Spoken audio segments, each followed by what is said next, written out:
যেটা পড়ার বিষয় সেটা হচ্ছে অনেকের দেখবে যে ১-২ সপ্তাহ বা অলমোস্ট ১ মাস হয়ে গেল তোমরা প্রিপারেশন নিচ্ছ।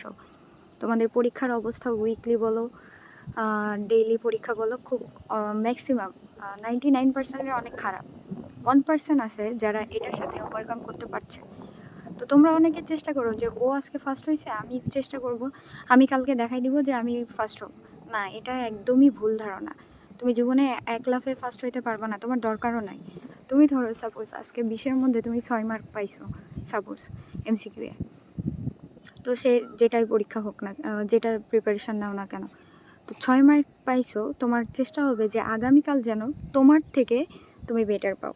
মানে তোমার এই যে ভার্সনটা যে তুমি 6 পাচ্ছ, তুমি যেন 7 পাও আগামীকাল। মানে ডিমোশন না হয়, একটু যেন ইমপ্রুভ হয়, ঠিক আছে? এটা হচ্ছে তোমার নিজের সাথে নিজে চ্যালেঞ্জিং। অ্যাডমিশনে কখনো তুমি অন্যদের দেখে পার পাবা না, অন্যদের সাথে পাল্লা দিয়ে পারবা না। কারণ এটা যতটা পরিমাণে পরিশ্রম দরকার, ততটা পরিমাণে ভাগ্য দরকার, ঠিক আছে? তো পরিশ্রমটা তোমার দায়িত্ব, ভাগ্যটা আল্লাহর হাতে।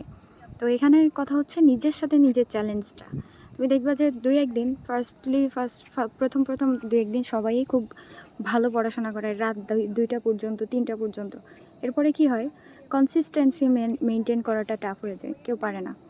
99% পোলাপাইন কনসিস্টেন্সিটা মেনটেন করতে পারে না। অর্থাৎ আজকে একটা চ্যাপ্টারের অর্ধেক পড়লো, কালকে ওই চ্যাপ্টারটা ধরলোই না, এমন হয়ে যাবে। তো এটা করা যাবে না। তো কনসিস্টেন্সি মেনটেন করতে হবে, মাস্ট বি। এবং নিজের সাথে নিজে চ্যালেঞ্জ করে নিজের ইমপ্রুভমেন্টের দিকে লক্ষ্য রাখতে হবে, নট অন্যদের।